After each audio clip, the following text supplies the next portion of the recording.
So today we have Nadilia Gomez, and she is the CTO, so the Chief Technology Officer at Iowa State University, and particularly leading the digital and precision agriculture platform. Is that all correct?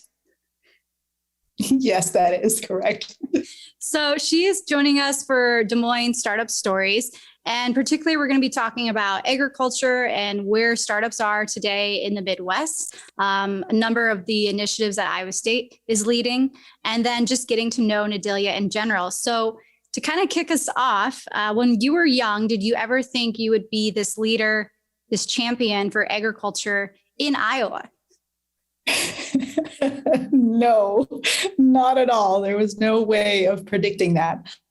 Although there were some hints that I really wanted to be in the Midwest. When I was a small child, I knew about Norman Borlaug, and I was quite impressed by the connection that he had made between science and plant breeding and feeding the world. And I knew that he was from Iowa. So I always had this impression that the Midwest was a place for feeding the world and creating that connection between food production systems and peace. So call it a dream, but that was the origin story. Mm-hmm. Never thought that I would actually make it to Iowa and be leading the digital and precision ag space for ISU and the state. Not even an idea that could happen. So how did you get to Iowa? Can you kind of rewind a bit and talk about where you grew up? Right. I'm originally from Panama, Central America. Mm-hmm. And I knew that I really was passionate about science and tackling big problems like world hunger. I was inspired by Norman Borlaug. So I explored universities that had a graduate program that combined both basic and applied sciences. And I thought that the way that I would help in this space was to develop some seed that I could grow overnight and feed 4 families. And it was really based on science that I was pursuing this degree. So the University of Minnesota had a very good multidisciplinary research space for graduate students to develop those ideas that kind of are in the intersect of science, technology, and implementation. From the University of Minnesota, then I got an invitation to work for a large seed breeding company here in Iowa. Back then, it was Pioneer Hybrid, DuPont Pioneer. And I use that as an opportunity to kind of step into the breeding world, but not in a traditional sense, because by the time I entered the workforce, the digital revolution was already happening. And a lot of the capabilities that we see now in digital and precision ag were starting to develop. And so even though I was trained as a breeder and geneticist in the University of Minnesota, by the time I enter the workforce, it's really that application in its digital form that I become a part of. And that is the journey that takes me from Panama to the Midwest, mm-hmm. and now to Iowa, and specifically in the space of digital and precision ag. Cool. And can you kind of go in, I know we've talked before, but how specifically you were part of a innovation team within DuPont Pioneer? Yes, that was a fantastic opportunity.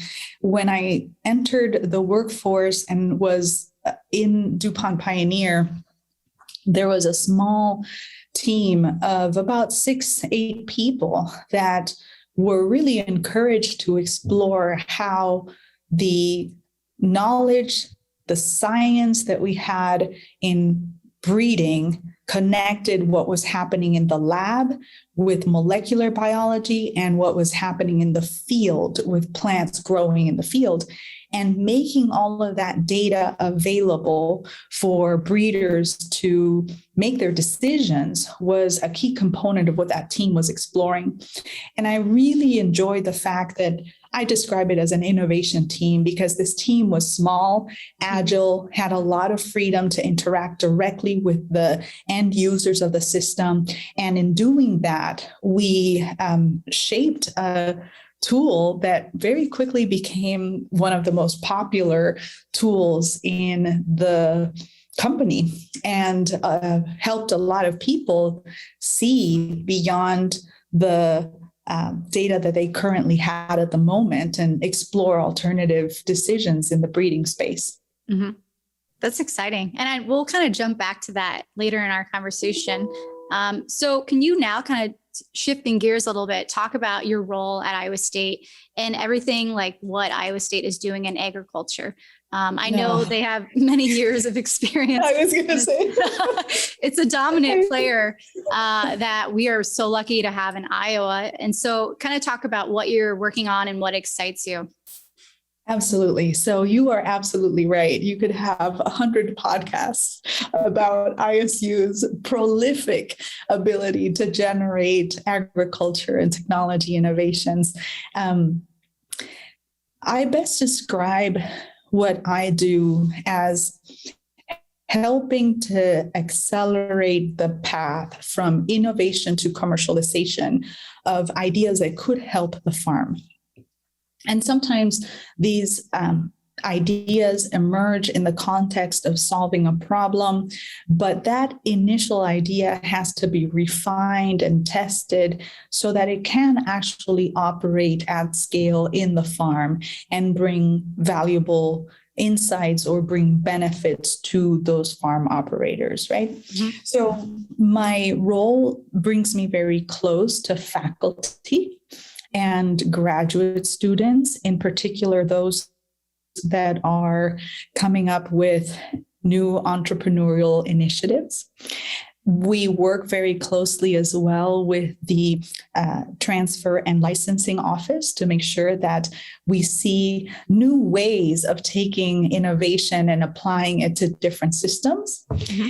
And we also work very closely with industry partners because the industry partners might be saying, here is a gap that I need someone to develop a technology that could solve this problem.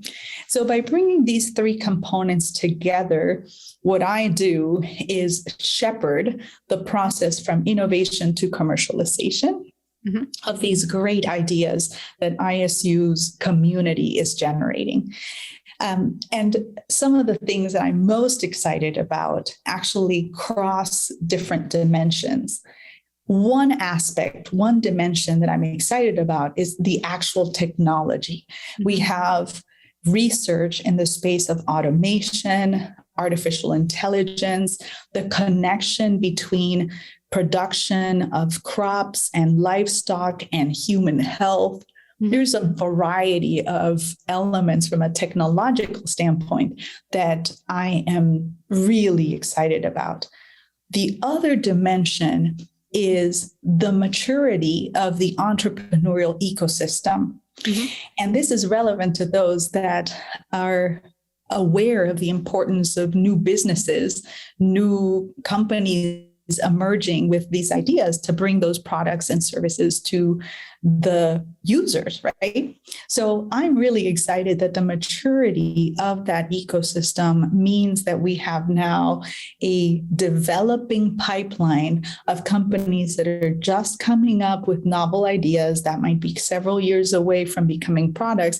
But then there are some that are raising money and are successfully able to go from pre-revenue to revenue generating. And so to me, that is exciting, the fact that we have so many different programs that are now coalescing into a vibrant community of entrepreneurial endeavors. Mm-hmm.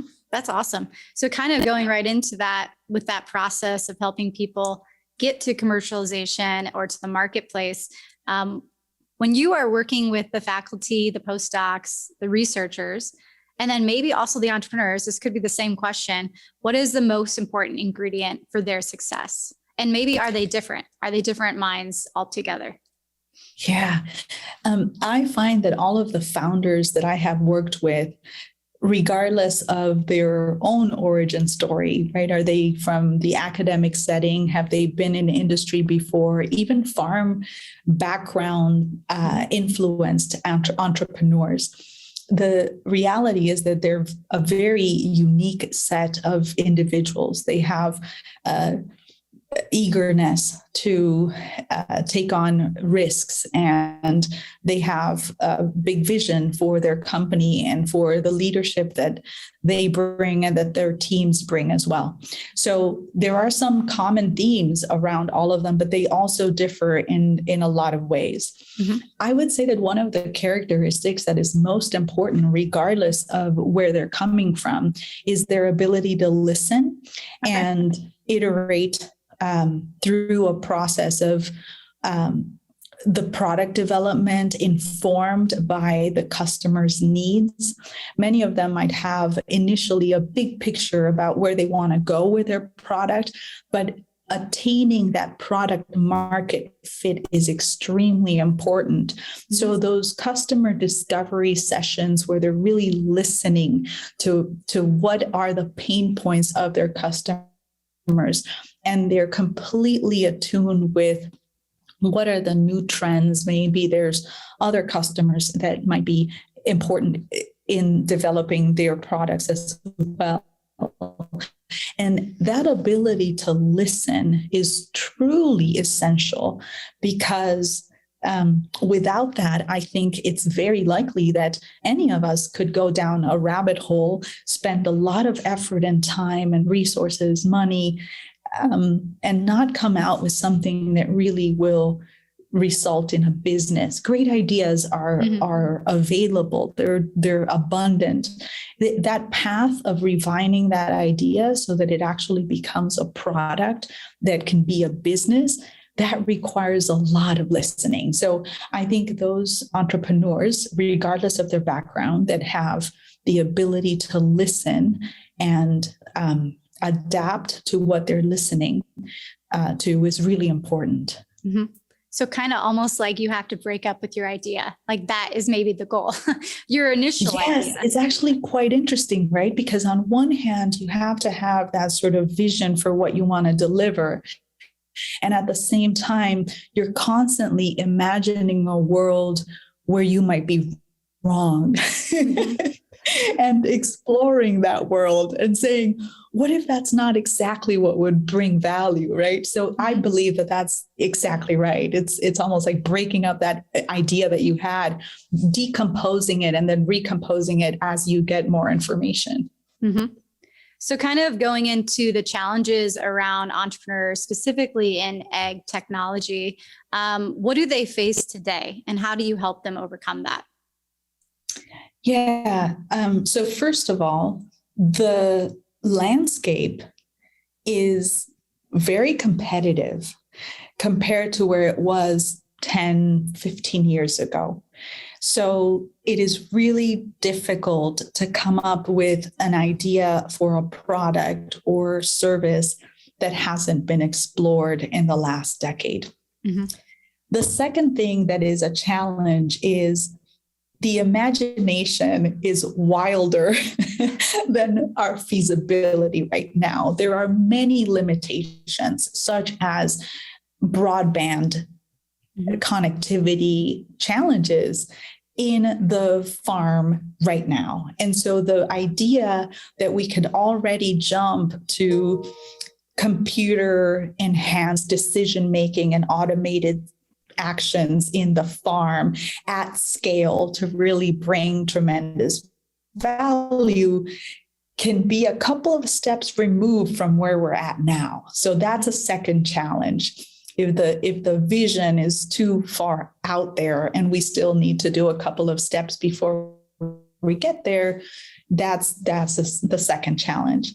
And I think the third challenge that we face is that in the context of agriculture, there is a significant difference in technology-oriented companies because the technology ends up being dependent on the trial that might be needed over multiple years. We have a cyclical nature in many of our products, our food production systems. So something that works on a year that could be prone to drought, for example, might not really get all the value to the farmer in a year that is really well irrigated with lots of precipitation and rain. So those are just a few examples where the complexity of quick iterations in software don't necessarily match up to the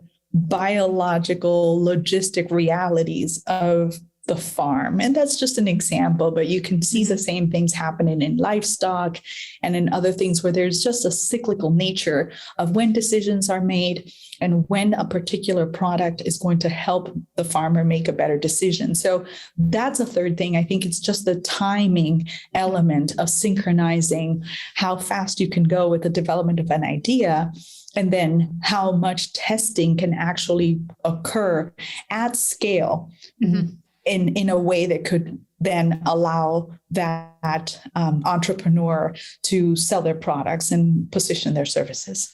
And then I'm kind of curious, like, because of that challenge and like potential of the timeline being unknown or longer than people might traditionally think with other types of startups, is there ever a capital challenge? And like, how are entrepreneurs, whether it's at Iowa State or in Iowa, how are they currently funding their projects and their businesses? Absolutely. You're right. The traditional 2 years to get a return on investment that may be present in other types of businesses is a little bit more elusive, to say it that way, in the ag tech space. The roadmap to get to that return on investment might take a little longer. How are entrepreneurs at ISU and in our digital precision ag community responding to that, or how are they affected by it? I think what we are noticing is that investors that understand the importance of the disruptions that are necessary in the food production system are willing to play a longer game, right? They know that this is going to take longer. We also have perhaps a different size of the investments. Instead of being large amounts of money that are deployed early on, we kind of go in a more frugal manner, small iterations. Now, there is a balance between that because some of these elements, as I pointed out before, do require hardware and other elements that are very costly in machinery and equipment. So I think as our investor community starts to become more aware of the opportunity in this space, but also the amount of time that it might take to generate that return on investment, I feel that our entrepreneurs are gaining benefits from those investors that are well-versed on some of the unique challenges of being in the agriculture space. So I think it's getting better. I think we are all consumers of food. So at the end of the day, a food production system in a manner that brings value to the consumer can be a very interesting space to explore in terms of investments. It's just that we're going to need to think about it slightly different. That was very well said. And as I've worked with a lot of entrepreneurs, and some in ag tech, and they will note that it's easier for them to find investment from our Midwest investors, whether they're angel level or venture capital. But they have mentioned that anytime they go out to any coast, whether it's East or West Coast, the valuations are typically higher, but their understanding of what farming is very different than what they know in their production size. So I think that's really well said about they have to know that it's a longer investment cycle. I'm curious though, how do we encourage more people to get involved as investors, whether it's just putting up $5,000 in a startup that, is in their hometown. I know we've heard like in Iowa, we're very Iowa nice. The Blue Gene and Billionaires also exist in Iowa. And so how do we kind of encourage and activate an investor community that we do have, but just seeing more as we're seeing more ag tech startups? I think that the role that we all play might be diverse. In one element, for example, I think about our role in society around promoting science, technology, engineering, math, and agriculture as a modern vocation, right? I think there's a definition that we might have about what farming looks like, but in reality, farming has tremendous amplitude for being a technology driver, right? And that's a really different space than if you think of farming as back-breaking labor, right? So we all have a role to play in understanding how incredibly advanced our production system already is. And so how new technology gets delivered into these spaces, I think there's an opportunity for all of us to increase that awareness of how much science, technology, engineering, and math play in the food production system. Mm-hmm. This is well-developed space. So that's one area that I think people can become involved in. I think in terms of the contributions, if you think about workforce development, the agricultural landscape can be enriched by a new generation of agronomists that are fully well-versed in all of the technological aspects of everyday life that could be brought in. So I think that could be a space too where we can explore our involvement. So I don't know if that directly answers how individuals can get involved in the investment. Now, if you are ready to make large investments, for sure, there are funds that I think manage that decision making so that you get the products that are vetted in a way that are going to have an impact in the farm. So I would suggest if you are interested going in that direction, be part of an ag fund and a fund that's already focused on agriculture, food, beverages, whatever is your interest. And then through that fund, incentivize entrepreneurs and help them out. So it's a slightly different approach than individuals just saying, I like this company, I'm going to put my money in it. So, but funds are available that people can be a part of, or companies in particular can be a part of, so that you can have a greater connection with the ag tech space. Yeah, that's very well said. And I would just say that if people are interested, they should reach out to you. Like in discovering like what fund, if that is correct, or if there is a mentorship program, even specifically in your work at Iowa State, of a way that they can get engaged if they have like this specific expertise that needs to get lended to our entrepreneurs.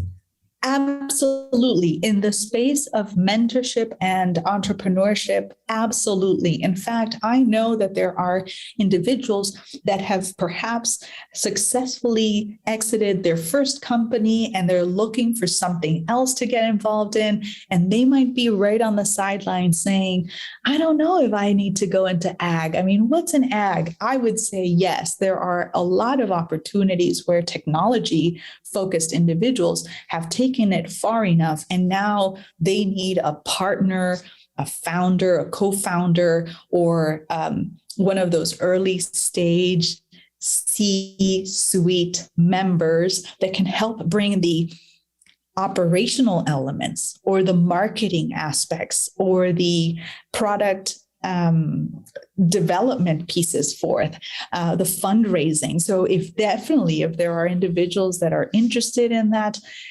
we love to connect those folks with the technology-oriented founders to really round that team and make them successful. Mm-hmm. So earlier you said that one of the things you're most excited about is the maturity of the ag tech entrepreneurial ecosystem. I'm curious, have you noticed, as there's a national trend That's kind of called this COVID entrepreneurship explosion. I know the state of Iowa has also seen an increase just in business starts. But have you seen any uptick in particularly kind of the 10,000 foot view that you have of more people starting agriculture-based startups or businesses? What have you been seeing? Yeah, that's a great question, Diana. I actually personally have not experienced an increase solely associated with COVID. But I did see the pattern start to show more and more and more individuals, probably over the last 5-10 years, where they said, I am a mid-career professional. I've worked for another company for a certain number of years. I have amassed a little bit of some buffer in terms of my financial safety, and my family is in a good position. I am going to try doing this on my own. And so that's not something that in particular I have seen just associated with COVID, but I have actually noticed that trend of more individuals, perhaps over the last 5-10 years, saying, you know what, it's time for me to try something or else I'll regret it. So that I've seen, and people who have stepped out of their professional career, whether voluntarily or involuntarily, and found themselves with an extra amount of money and thinking, this is the time where I'll try it out. And regardless of whether that endeavor is fruitful or not, that individual gains a level of experience that is incredibly valuable if they choose to return back into the corporate world, because it brings an entrepreneurial mindset to the company that eventually hires them. So I think that's also another path that I've noticed, not necessarily tied with COVID, but certainly something that has occurred in a greater number, anecdotally, at least around my immediate sphere. Okay. And kind of talking about agriculture, like, can you just give us can you talk about where farming is today? So like, I know agriculture is very broad and big, but actually going down to farming. And as we know, with a lot of different technology and advancement, farms have gotten bigger. Technology is way more advanced. The farmer has much more data, and it's valuable data to them.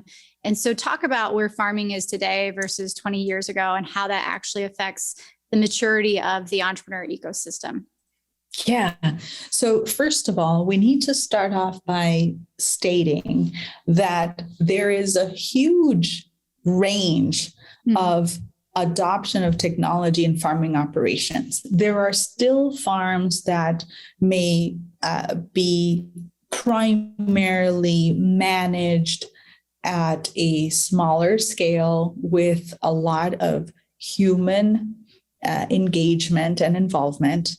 And then there are others that, as you describe, are multi-location, many farms distributed perhaps across different counties. The owner of the farm might not necessarily be present in a farm. It might be a person that's managing it from afar, and then they have other individuals at the farm that are running the farm operations. So very large and distributed systems. So I think that one of the opportunities for entrepreneurs in this space is to consider the amplitude of that range. And certainly there is some advantage to saying, well, these are the really large producers. We're going to go after the potential opportunity in those farming operations. But I think there could be some really interesting opportunities from the smaller farm operations, not necessarily to maintain them being small if that's not the goal, but at least to help them reach whatever goals those might be.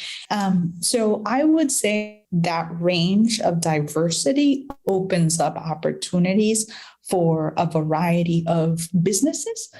The majority are large and they are already very optimized. And so that's another element that I would use to describe these farm operations, perhaps very different to what the romanticized vision of a farm might look like. We already have excellent equipment on the farm that allows us to attain higher productivity for our crops. We already also have good systems in place to be able to maintain our livestock herds healthy. So there's always room for improvement as well.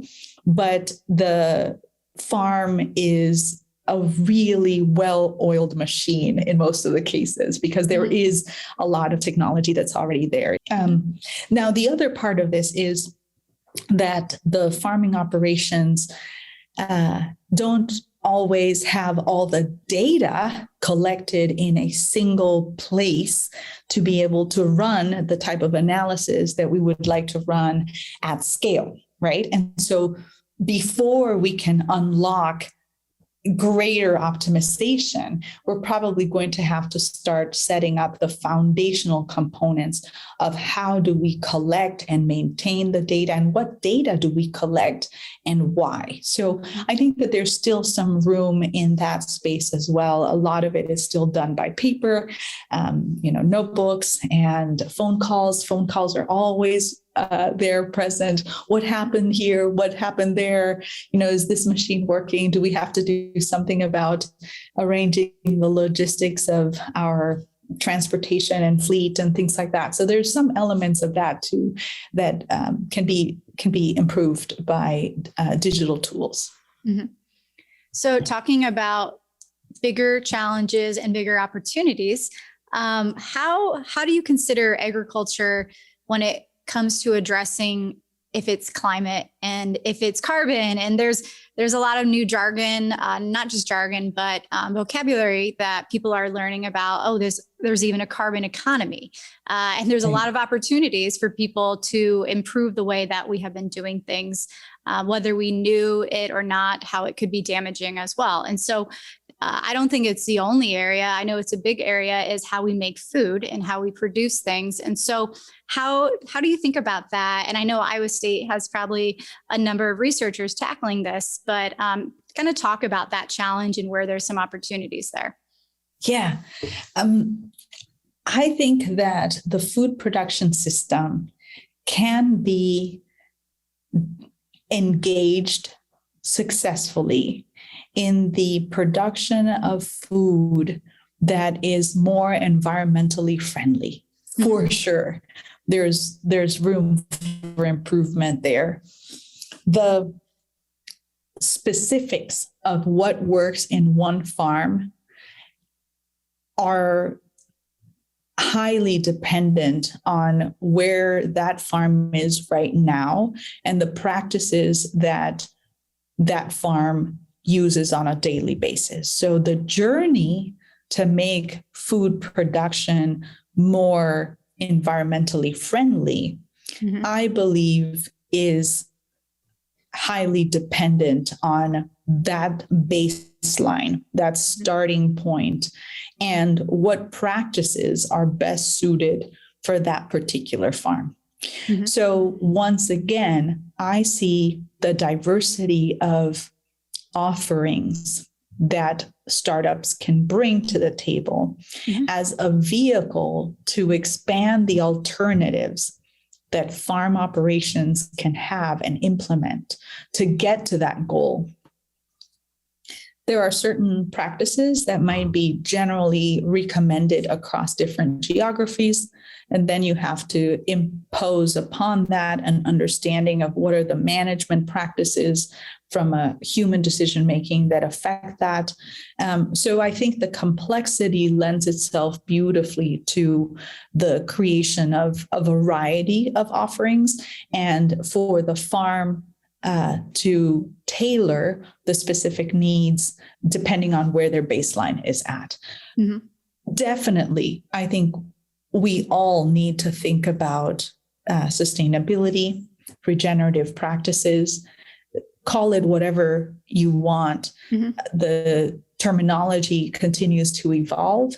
The farmers that I know are very interested in maintaining the quality of their soils and ensuring that the waters are clean. I have not ever met a farmer that says, I'm going to extract as much from the ground as I need to. Never. So they are not on a different path than the rest of us.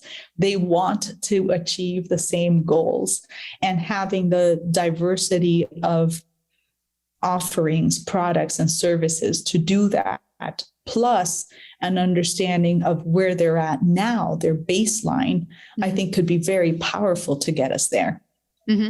Is Iowa State at all working on any of these areas? Yes, indeed.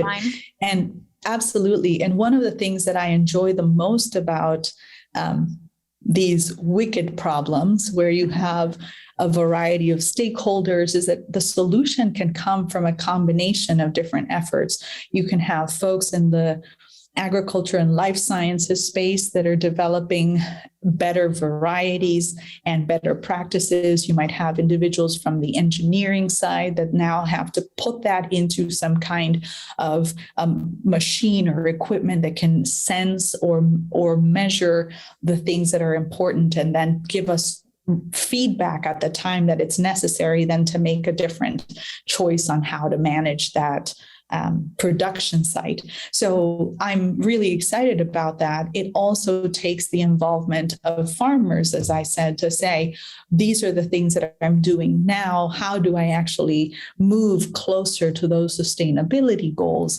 and at the same time maintain the profitability and operation of my farm? So very excited about some of the opportunities that connect soil quality, water quality, but also just better varieties from a breeding standpoint and more efficiency in the production systems, and also the reutilization of co-products that are part of the process of generating food, and that we can call them byproducts, but they're really co-products because you might find new opportunities for their uses. So I'm really excited about that in order to generate a food production system that is much more sustainable. So kind of wrapping up, what is the one thing that you wish for? And that could be a wish list item for as it relates to agriculture. It could be for the world. It could be for just the entrepreneurial community here in Iowa. What's on your wish list to see? Yeah, I wish for the opportunity to bring commercial relevance early on in the discovery process. I love the impact that it has when we bring together different stakeholders to that solution space. Instead of having silos of, here's the great idea, it must work, and then throwing it over the fence, I would love to see more effort connecting the variety of stakeholders. And it might be consumers as well, saying, here is what I need from a consumer standpoint. I want healthy food for myself and my family. It could have a component of saying, how do we make food available to more people and bring fresh produce closer to local productions? Whatever these things might be. I think that being able to listen to each other and bring all of those stakeholders together earlier in the discovery process can really have an impact in the outcome of this research effort. And if I had a magic wand, that'd be my thing. That's why I spend so much time trying to do that, bringing together different shareholders, stakeholders to the space of innovation. How early would you say? Is that like day one that the startup idea happens, or where is it at in that process? So what I think is that when you focus on creating a research team that is diverse and inclusive, Mhm. You might already be bringing in that early on.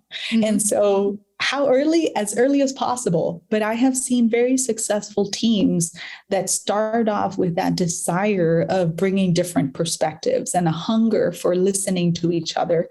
And that operates really well. So it might be in different forms, but it can be very early on as well as we make the ag tech entrepreneurial experience more available to a diverse group of individuals. Mhm.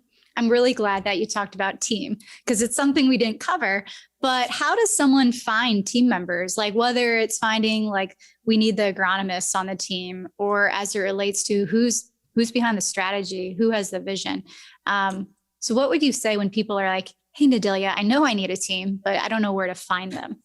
Yeah, the university has a very rich community of experts in a variety of areas. So I'm a really big advocate. Let me know if you have someone that is looking for someone, especially if it's in the digital and precision ag space. I'm always interested in hearing that. And within our group, then we'll be able to connect who might be in need of something. And then the startups also come to us and say, I'm looking for this particular talent. Do you know of someone? And so I think that could be also another way to get the people connected in the teams that will make a difference. So you're someone that I would probably call as like a super connector. And I'm really glad that you kind of end with that, because that's truly how it happens is you just reach out to someone and ask or say, I need help here. So for people listening, particularly aspiring entrepreneurs or people who are just getting started, I think that's really good advice. So cool. Well, Nadilia, thank you very much for being on Startup Stories DSM. Any last words? I am excited to see the future of agriculture technology here in Iowa.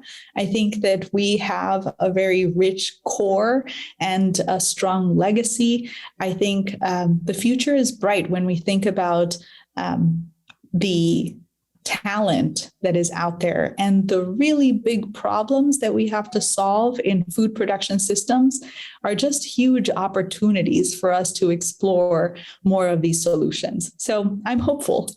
Good. That's awesome. Well, thank you. Appreciate it. Thanks for listening to Small Business and Startup Stories DSM. Inspired by these stories, we offer a hub full of resources needed for any small business owner to grow and succeed in Greater Des Moines, Iowa at dsmpartnership.com/small business. Thank you for listening.